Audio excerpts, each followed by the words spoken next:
What's up, guys? So a bunch of people have actually been asking me on how do you keep aggressive cichlids in a community tank together. So I was going to make a video with my experience on how to keep a community tank like this 180 filled with aggressive cichlids like all the guys in here, and how to do that successfully. My background, I've been keeping fish for about 17 years now. I have always kept aggressive community fish in aggressive community tanks. I bred my first Flowerhorns, I think, in 2003. I think they came into the U.S. about 2002. And I've had South and Central American cichlids, all the mean big dogs since then. So here, let me give you my ideas. Now realize these are my ideas. These are what have worked for me. Some people have different methods, different thoughts, and different things that work. Also keep in mind, every single specific fish is different. Two Midas aren't going to act the same way always. But there are some things to, I guess, general temperaments. So you can see kind of them flaring off. I just did a water change here. So the basics of it. One, the more fish the merrier. When you are keeping a community tank of large aggressive fish, two fish will almost always kill the other. One will be dominant, the other one will get picked on, and the dominant one will kill the other. Even most times when you have three fish, you deal with kind of the same thing. You get a chain of command. The top dog bullies the second and the third, and they end up both picking on the third one, and he gets pounded. Only every once in a while can you kind of get a balance between the three. So you usually want more fish than that. This tank, I don't know how many fish is in there. This is a grow-out tank for me, but there's a lot of fish. And that's, if you look at them, I'll show you a little bit closer. They're all in great condition. There's really heavy hitters in this tank, but they're in great condition because whenever someone kind of picks on one, somebody else breaks it up. There's no focus of getting smashed on. And there's a couple different kings of the aquarium. If you see the way that my tank is set up and decorated, there's no mistake actually here. When I set up a tank for a community tank, I want to create obstacles, not territories. So if you set up a bunch of caves around the tank, the fish will grab that as a territory and he'll start defending that. They're very territorial, and so they will pound each other for that spot and die defending it. This right here is a lot of open area but obstacles, so people can chase each other and get away from each other and kind of break that line of sight, but they can't really defend an area too much. There's too many fish in here, it's too open each spot. So obstacles, not territories. Now I do have two territories pots in the back facing each other because a lot of these are growing out for breeding and I want to encourage pairing up. But I've had two different pairs with fry in both sides of the thing, and they would just defend that one area. And because there are so many fish, they would stay at a real tight part of that area, and they wouldn't go to every other area or kind of fight off. They wouldn't spread a huge territory. So that's important too. One, you need to have a lot of fish. Two, you need to have obstacles, not territories.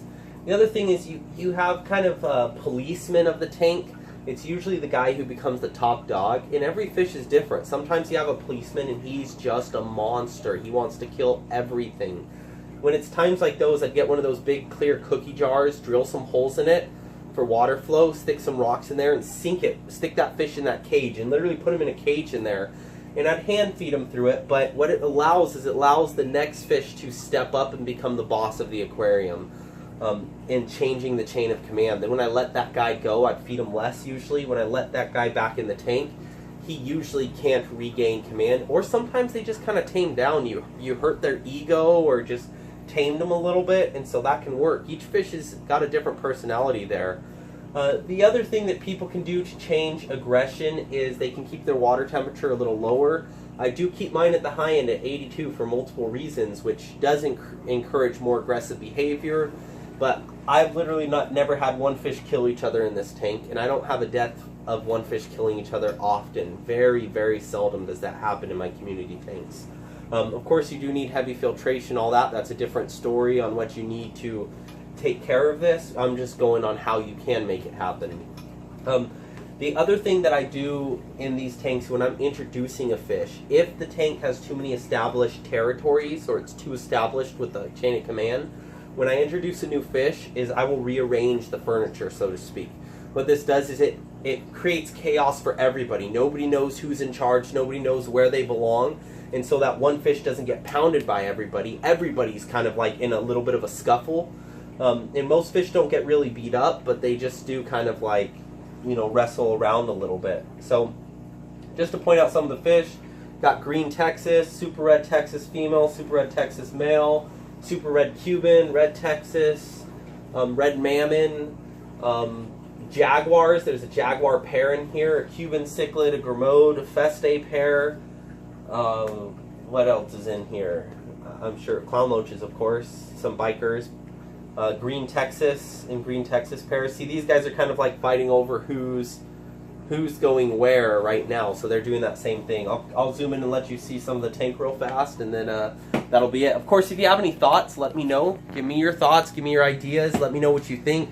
This is what has worked for me. It may not, well, if you do it the same way, it should work for you, no problem, quite honestly. But there may be things you prefer if you've done this a long time yourself, and feel free to let me know what you think. But we'll kind of look there. So, some red Texas, unfaded. Mammon, you see the pot kind of in the front and the back. Down there, green Texas. Green Texas are mean. Cuban up there. Some loaches, growout loaches, Festae, Jaguar, super red Cuban up there. Kind of the gist of the tank. There's a Compa in there somewhere. I don't know where he's at right now. Cruising around. Again, I haven't lost a fish actually in here that killed each other in, I don't think, ever. This one's been up about 3 months now, and I keep adding fish and moving fish and breeding them. But yep, those are my opinions. Yeah, so let me show you real quick down here. There's a pair right back there in the back. My red Texas, he's actually the king of the tank with the female, but why he's been pairing up with her and dealing with those things, marital issues, other fish are just kind of stepping out. So, yep, here's the video. Hope you guys enjoy it. Thanks.